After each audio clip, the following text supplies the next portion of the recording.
I want to ask you a little bit about managing Nalco and the experiences you've had, because you came to the company as CEO from the outside. What was the top of your to-do list when you did that? And how did you decide what was the top?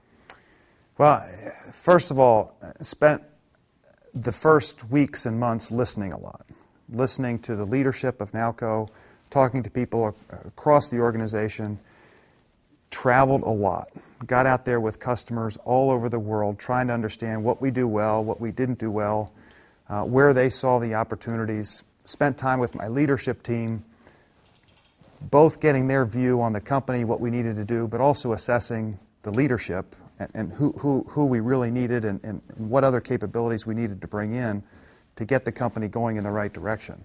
So I would say that the beginning was about listening, studying, and trying to figure out then with getting the right team in place and figuring out with that team how we take the company forward. Right. A lot of people in your position coming in as CEO have told me in the past, focusing on the team is critical. Step one. Step one. You got to do that.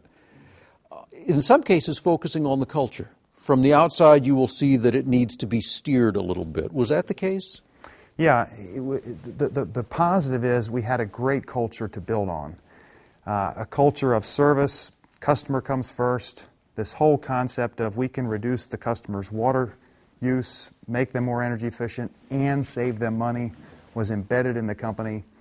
But we had not been nearly aggressive enough going after the growth geographies and expanding, bringing more of the water system solution to the customer. In talking to the leadership, it was very clear that that was a huge opportunity. We all got on board quickly with it, and we've taken some aggressive action to make those things happen. Of course, you only get one chance at those first few months, and inevitably you learn from them. When you look back on that experience, which is so critical, what did you learn? Would you do any of it differently this time?